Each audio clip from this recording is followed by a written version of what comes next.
तो यहाँ पर पहला क्वेश्चन है, गणतंत्र दिवस 2021 के परेड में किस राज्य की झांकी को सर्वश्रेष्ठ चुना गया था? तो इसका आंसर ऑप्शन बी हो जाएगा उत्तर प्रदेश। तो देखिए, गणतंत्र दिवस 2021 यानी कि 26 जनवरी 2021 की परेड में उत्तर प्रदेश की जो झांकी थी तो उसे सर्वश्रेष्ठ झांकी चुना गया था, तो याद रखना है।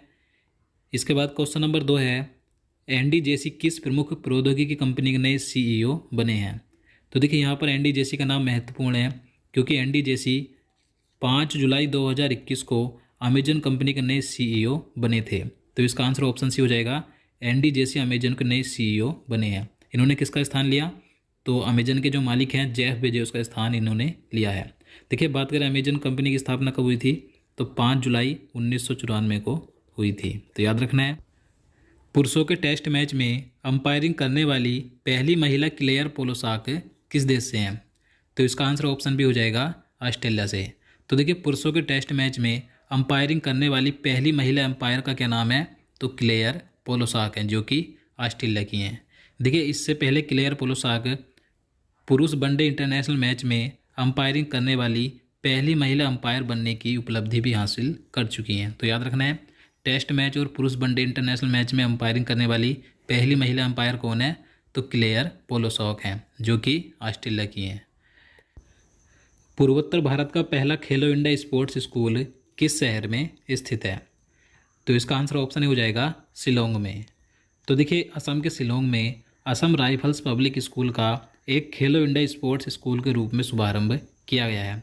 तो ये जो स्कूल है असम राइफल्स पब्लिक स्कूल, ये पूर्वोत्तर भारत का पहला खेलो इंडिया स्पोर्ट्स स्कूल है, जो कि असम के शिलोंग शहर में स्थित है। तो याद रखना है। विजय हजारे ट्रॉफी 2021 किसने जीती है? तो देखिए, सबसे पहले पता होना चाहिए कि ये जो ट्रॉफी है विजय हजारे ट्रॉफी, ये किस खेल से संबंधित है? तो ये क्रिकेट से संबंधित है। ये क्वेश्चन कई बार पूछ लिया जाता है। तो विजय हजारे ट्रॉफी 2021 किस टीम ने जीती? तो मुंबई टीम ने जीती है। तो इसका आंसर ऑप्शन ए हो जाएगा, और इसमें उपविजेता रही उत्तर प्रदेश की टीम। तो याद रखना है। क्वेश्चन नंबर 6 है, काजा कलास किस देश की पहली महिला प्रधानमंत्री बनी? तो देखिए, मैं आपको बता दूं, मैंने पहले ही 2021 में जो जिन देशों के नए प्रधानमंत्री और राष्ट्रपति बने हैं तो उनका एक पूरा अलग से वीडियो बना रखा है। अगर आप चाहें तो उसे चैनल में जाकर देख सकते हैं। तो देखिए, काजा कलास ये एस्टोनिया देश की पहली महिला प्रधानमंत्री बनी है। तो इसका आंसर ऑप्शन बी हो जाएगा। और देखिए, एस्टोनिया देश की राजधानी क्या है? तो ताल्लिन है, और इसकी मुद्रा है यूरो। चलिए, अगला क्वेश्चन है, 15वें वित्त आयोग के अध्यक्ष कौन है? तो देखिए, महत्वपूर्ण क्वेश्चन है। 15वें वित्त आयोग के अध्यक्ष कौन बने थे? तो एन.के. सिंह बने। तो इसका आंसर ऑप्शन सी हो जाएगा। और देखिए, जो 15वें वित्त आयोग है इसका कार्यकाल 2020 से 2025 तक होगा। और देखिए, बात करें कि प्रथम वित्त आयोग के अध्यक्ष कौन थे? तो के.सी. नियोगी थे। और देखिए, वित्त आयोग की स्थापना 22 नवंबर 1951 को हुई थी। तो आपको सभी पॉइंट याद रखने हैं, सभी महत्वपूर्ण हैं। चलिए, अगला क्वेश्चन देखते हैं। बैंकॉक में आयोजित बैडमिंटन यानी कि BWF वर्ल्ड टूर में पुरुष एकल का फाइनल किसने जीता? तो इसका आंसर ऑप्शन ही हो जाएगा एंडरसन एंटोसेन ने। तो देखिए, बैंकॉक में आयोजित की गई बैडमिंटन वर्ल्ड टूर में पुरुष एकल का खिताब डेनमार्क के एंडरसन एंटोसेन ने जीता है। और देखिए, इसी प्रतियोगिता में महिला एकल का खिताब ताई जिऊ यिंग ने जीता, जो कि ताइवान की है। तो याद रखना है। सैयद मुश्ताक अली ट्रॉफी 2021 किसने जीती? तो देखिए, ये जो सैयद मुश्ताक अली ट्रॉफी है ये भी क्रिकेट से संबंधित है। तो 2021 में सैयद मुश्ताक अली ट्रॉफी तमिलनाडु टीम ने बड़ौदा को हराकर जीती है। तो इसका आंसर ऑप्शन ए हो जाएगा। क्वेश्चन नंबर 10 है, PM आत्मनिर्भर स्वस्थ भारत योजना का परिव्यय कितना है? तो इसका आंसर ऑप्शन ए हो जाएगा 64,180 करोड़ रुपए। तो देखिए, ये जो PM आत्मनिर्भर स्वस्थ भारत योजना है इसकी घोषणा केंद्रीय बजट 2021-22 यानी कि 1 फरवरी 2021 को जब केंद्रीय बजट पेश किया गया था तो उस दौरान PM आत्मनिर्भर स्वस्थ भारत योजना की घोषणा की गई थी। तो इस योजना का जो परिव्यय रखा गया यानी कि इसमें हेल्थ केयर का जो बजट है वो 6 सालों के लिए 64,180 करोड़ रुपए रखा गया है। तो याद रखना है। भारतीय अमेरिकी भव्यलाल को किस संगठन के कार्यवाहक प्रमुख के रूप में नियुक्त किया गया है? तो इसका आंसर ऑप्शन डी हो जाएगा, नासा का। तो देखिए, भारतीय मूल के अमेरिकी नागरिक भव्यलाल को अमेरिकी अंतरिक्ष एजेंसी नासा की कार्यवाहक प्रमुख के रूप में नियुक्त किया गया है। The little book of encouragement नामक पुस्तक के लेखक कौन है? तो देखिए, ये जो बुक है ये तिब्बत के 14वें आध्यात्मिक नेता दलाई लामा द्वारा लिखी गई है। तो इसका आंसर ऑप्शन सी हो जाएगा। इस बुक के लेखक हैं दलाई लामा। क्वेश्चन नंबर 13 है, किस शब्द को 2020 के ऑक्सफोर्ड हिंदी शब्द के रूप में चुना गया है? तो इसका आंसर ऑप्शन सी हो जाएगा आत्मनिर्भरता। तो देखिए ये जो शब्द है आत्मनिर्भरता, तो इसे 2020 के ऑक्सफोर्ड हिंदी शब्द के रूप में चुना गया है। तो महत्वपूर्ण क्वेश्चन है ये। नेक्स्ट क्वेश्चन देखते हैं, पेट्रोलियम और प्राकृतिक गैस नियामक बोर्ड द्वारा अधिकृत होने वाला भारत का पहला गैस एक्सचेंज कौन सा है? तो इसका आंसर ए हो जाएगा इंडिया गैस एक्सचेंज। तो देखिए पेट्रोलियम और प्राकृतिक गैस नियामक बोर्ड द्वारा अधिकृत होने वाला भारत का पहला गैस एक्सचेंज है इंडिया गैस एक्सचेंज। तो आपको इसका नाम याद रखना है। और दोस्तों मैं आपको बता दूं, जितने भी चुनिंदा 2021 के सभी महत्वपूर्ण क्वेश्चन मैं आपको ये करवाऊंगा, तो उनका एक मैं अलग से PDF तैयार कर रहा हूँ। तो जैसे ही वो कंप्लीट हो जाएगा तो मैं आपको उपलब्ध करवा दूंगा। तो इसलिए आप हमारे चैनल के साथ जुड़े रहें, चैनल को सब्सक्राइब कर लें और बेल आइकन को ऑल पर क्लिक कर दें, जिससे कि आपको सभी आने वाले नोटिफिकेशन मिल सके। चलिए नेक्स्ट क्वेश्चन देखते हैं, global air show arrow India का आयोजन किस भारतीय शहर में किया गया? तो इसका आंसर डी हो जाएगा बेंगलुरु में। तो देखिए एरो इंडिया का जो 13वां संस्करण था 2021 में, इसका आयोजन बेंगलुरु के येलहंका एयरफोर्स स्टेशन में किया गया था। तो याद रखना है। क्वेश्चन नंबर 16 है, भारत की पहली एम्प्यूटी क्लिनिक किस शहर में लॉन्च की गई? तो देखिए भारत की पहली एम्प्यूटी क्लिनिक यानी कि जो अपंग चिकित्सालय, ये किस शहर में स्थापित किया गया? भारत का पहला अपंग चिकित्सालय तो चंडीगढ़ में स्थापित किया गया। तो इसका आंसर ऑप्शन डी हो जाएगा। नेक्स्ट क्वेश्चन है, भारत का पहला आर्द्रभूमि संरक्षण और प्रबंधन केंद्र किस शहर में स्थापित किया गया है? तो इसका आंसर सी हो जाएगा चेन्नई में। तो देखिए भारत का पहला आर्द्रभूमि संरक्षण और प्रबंधन केंद्र चेन्नई में स्थापित किया गया। देखिए इसका उद्देश्य है आर्द्रभूमि के संरक्षण और प्रबंधन के लिए अनुसंधान को मजबूत करना है। तो याद रखना है। नेक्स्ट क्वेश्चन है, कॉरपोरेट उत्कृष्टता के लिए इकोनॉमिक टाइम्स अवार्ड्स में business reformer of the year का अवार्ड किसने जीता है? तो इसका आंसर बी हो जाएगा शक्तिकांत दास ने। देखिए शक्तिकांत दास कौन आप सभी जानते हैं। शक्तिकांत दास वर्तमान में RBI के गवर्नर हैं।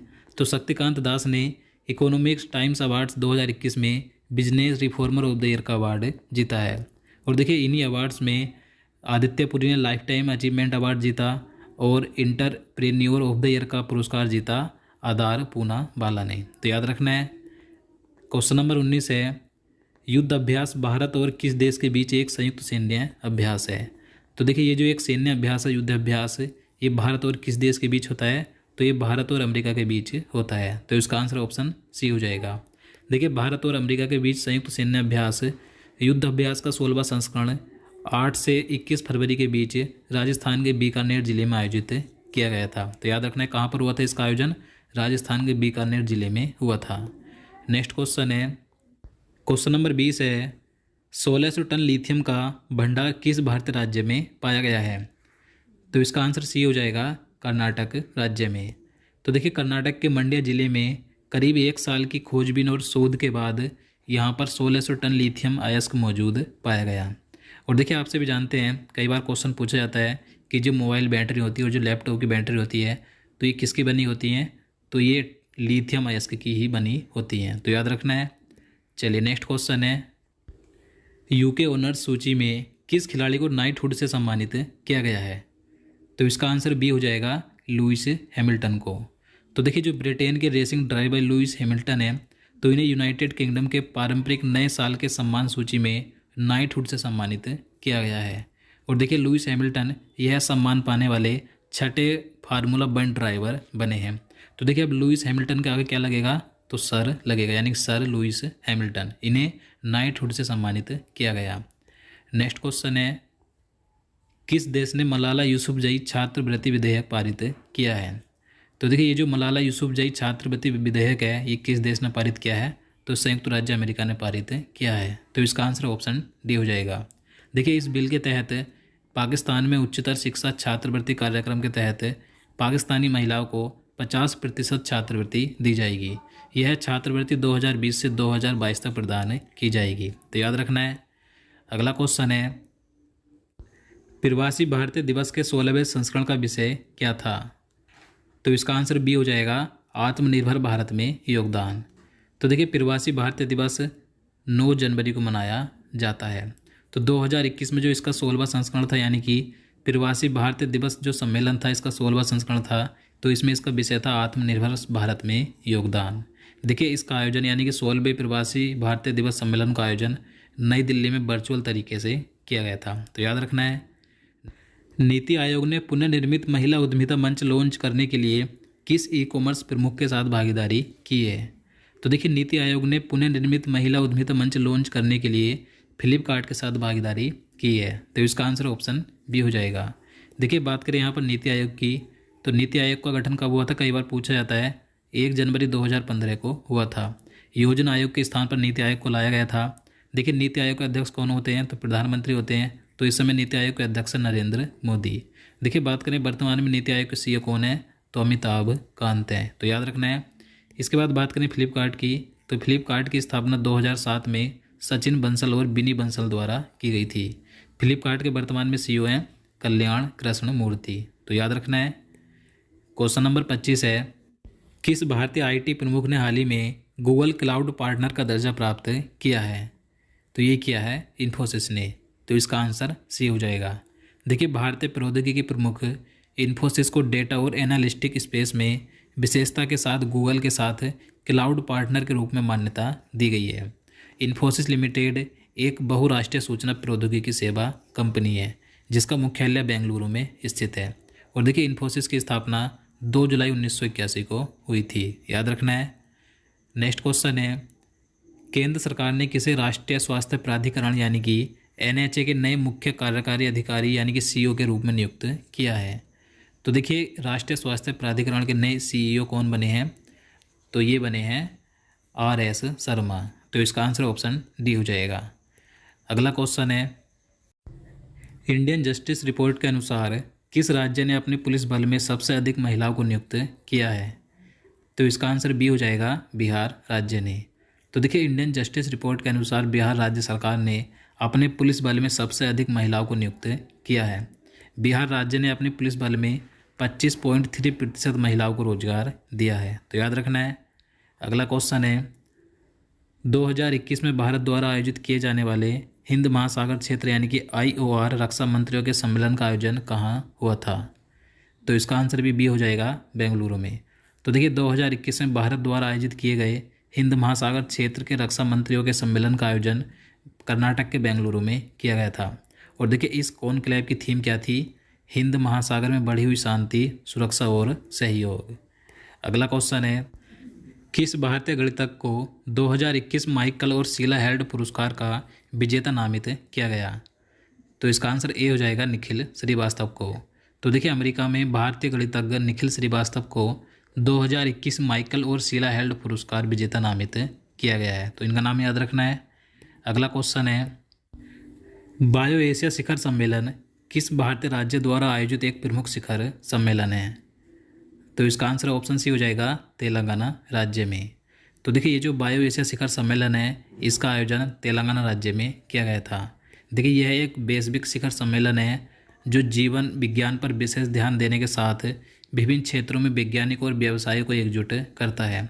बायो एशिया का 18वां संस्करण जो था इसका बायो एशिया शिखर सम्मेलन का 18वां संस्करण फरवरी 2021 में तेलंगाना के हैदराबाद में आयोजित किया गया था। तो याद रखना है। तो दोस्तों आज के लिए इतना ही। उम्मीद करता हूँ आपको वीडियो पसंद आए। अगर आपको वीडियो अच्छा लगा हो, आपके लिए हेल्पफुल हो, तो प्लीज़ वीडियो को लाइक और शेयर करना, साथ ही चैनल को भी सब्सक्राइब कर लेना। तो मिलते हैं नेक्स्ट वीडियो में। जय हिंद, वंदे मातरम।